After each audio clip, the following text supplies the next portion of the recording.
Welcome to the Foul Front Podcast, a part of the Waypoint Outdoor Collective. I'm your host, Ben Page, and this is your source for hunting, outdoors, and conservation conversations. In an eclectic and sometimes unorganized fashion, I appreciate you coming by. Welcome, Foul Front, to your Friday update on this week's hottest outdoor content. It's Friday the 13th, and you know what that means. Or you don't, because we're shifting things up for this special pseudo-holiday tagged for the unlucky. This week, tied into your regular programming of podcast reviews, are the unluckiest hunters. And now I'm not morbid, and I'm not looking to make light of people's misfortune, but perhaps there is something to be learned from these poor folks. And also, I've got a couple guests joining me to give some insights as well. So it's going to be a fun one. Some honorable mentions for the Outdoor Podcast Countdown for this week come from the Tom Rowland Podcast in the quest for 100 sailfish. The Off Grid Podcast with Ralph and Vicky talking about tips, tricks, and tactics on putting down an elk. We've also got the Captain's Collective, episode 19 with Benny Blanco on clean water education and becoming an advocate for your passions. Then there's the Salt Strong Podcast, episode 143, Healing Vets Through Fishing. We've got the Lone Ducks Gundog Chronicles. We got Full Scale Outdoors Podcast and the Farm Traveler Podcast. And as always, you can find those shows on the Waypoint Outdoor Collective.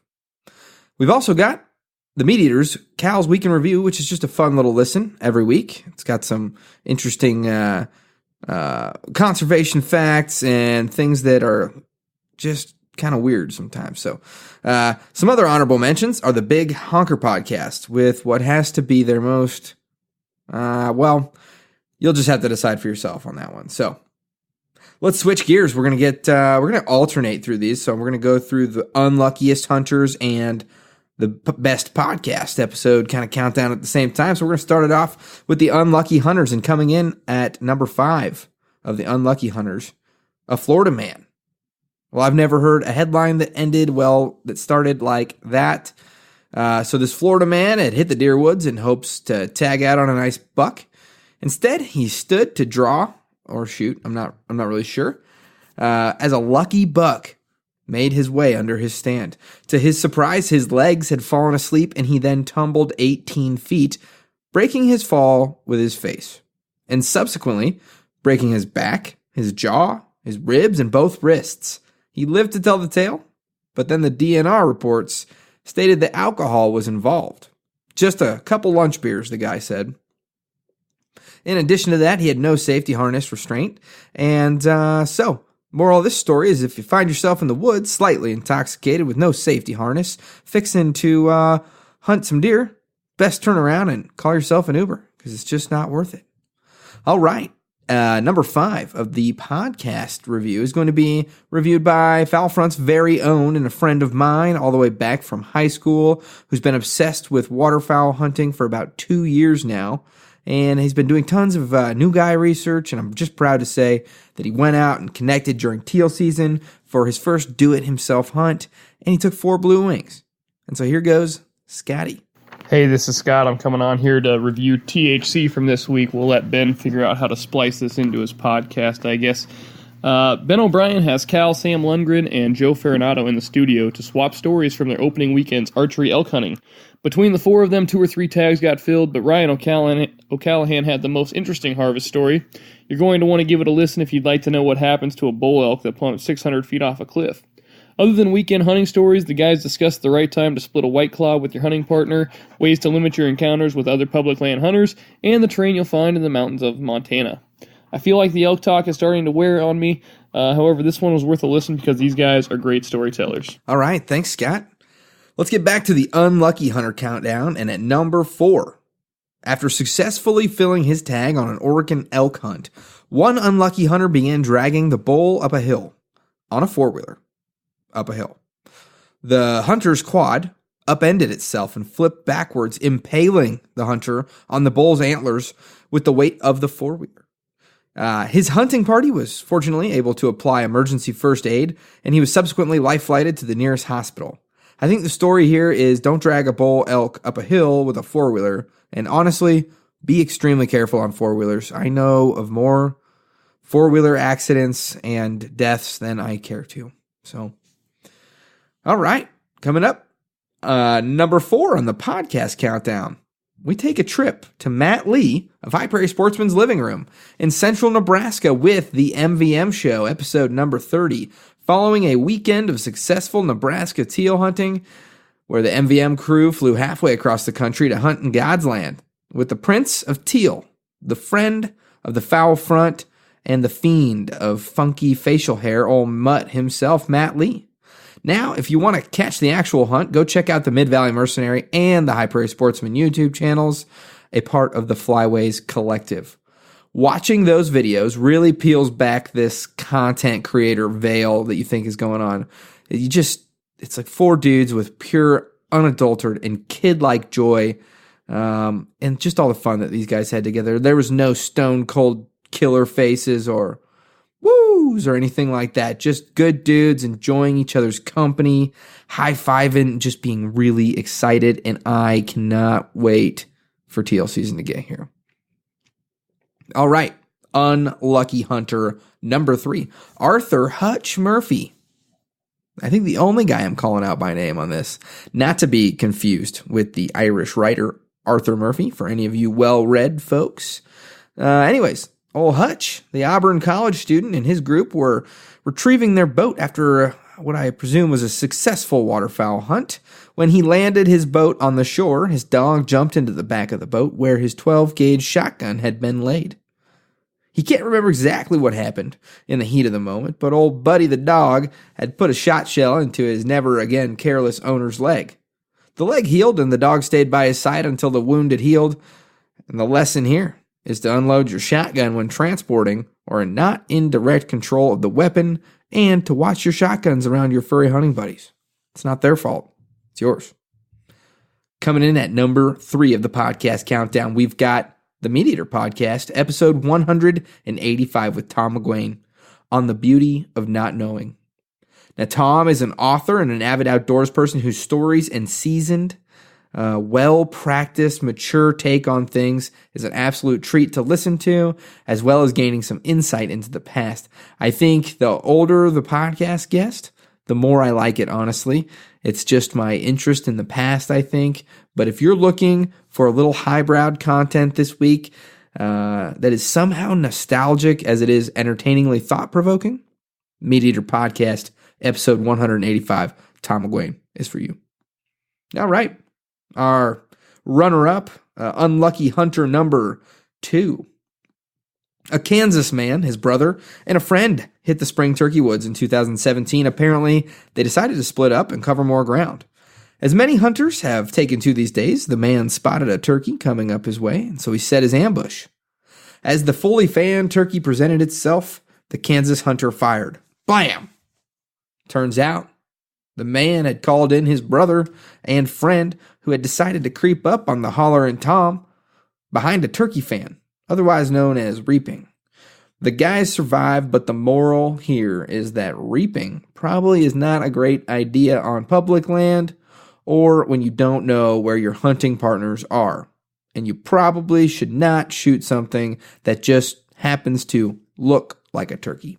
Coming in at number 2 on the podcast countdown, we've got the End of the Line podcast, titled Unmuzzled Part 2, Make Me a Star. If you're familiar with host Rocky LaFleur's style, he takes a deep look into the people and stories in the hunting world, and Unmuzzled follows epic photographer Lee Chose's story, and it's a hell of a story. If you're not familiar with Lee, he's the creative side behind Boss Shot Shells. He's the guy taking all the pictures and stuff, and that does not even begin to explain what he does or who he is in the photography industry and in the waterfowl and hunting world.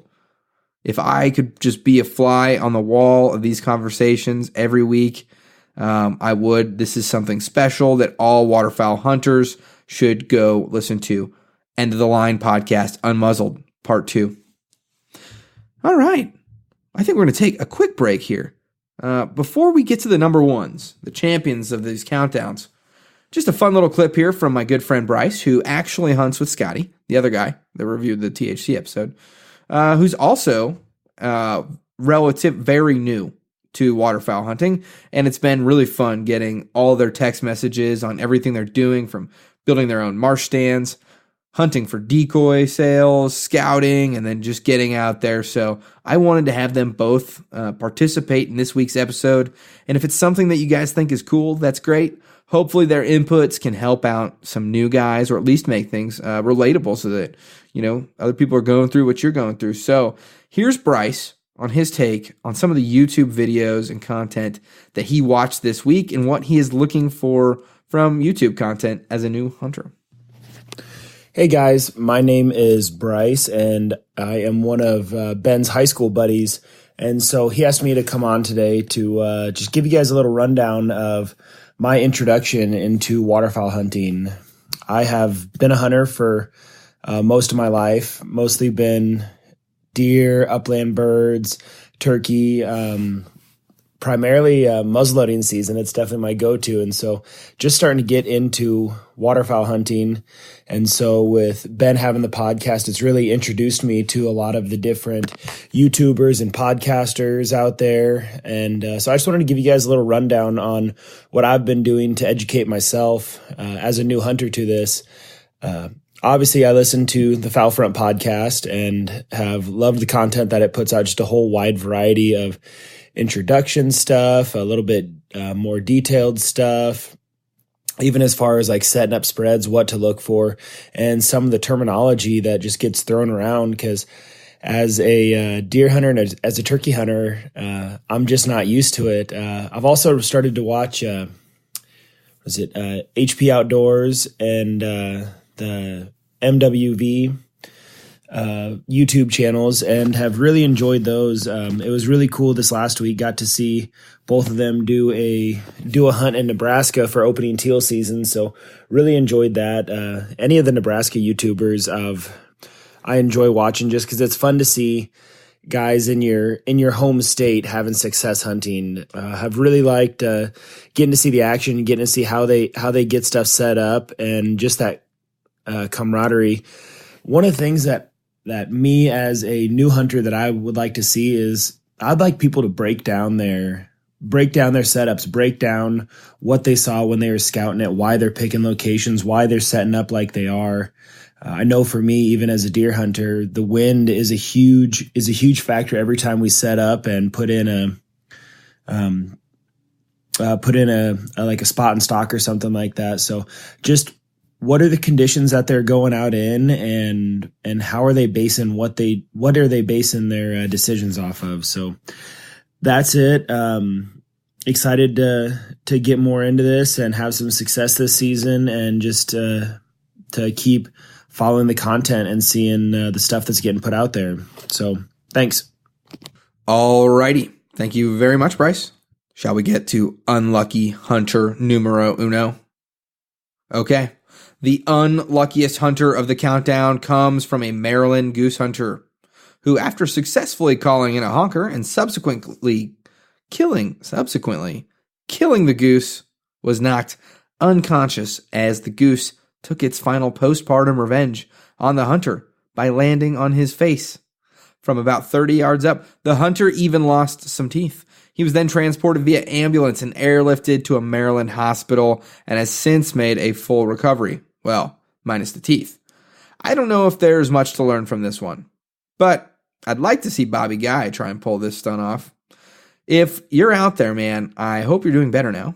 Now, this might be the only hunter on the countdown that was truly unlucky. All joking aside, everyone who made this list is still alive to tell the story, and accidents do happen, but with a bit of forethought and being cognizant of our surroundings, some firearm safety, and taking the right steps, you can avoid making the next Friday the 13th countdown. So, stay safe out there, folks. And now, here we are, number 1. This week's champion is The Warden's Watch, episode 15 with Nick Brunson, a Nevada fish and game warden. This week, host Wayne Saunders, a retired game warden, talks about the vast expanse that the undermanned Nevada Fish and Game Department has to cover. They cover aerial patrols that result in a couple poachers getting their tickets, their well-deserved tickets, patrolling on horseback, and border issues. But you'd think, maybe I'm not the border that you're thinking of. All right. As always, go take a listen to the Foul Front podcast, the main episode, that is. This week, I talked with Max Ackerman, a videographer that does a lot of work with Hardcore Brands, Tony Vandemore, and a really cool guy that we're having on the show soon in Ty Hockett.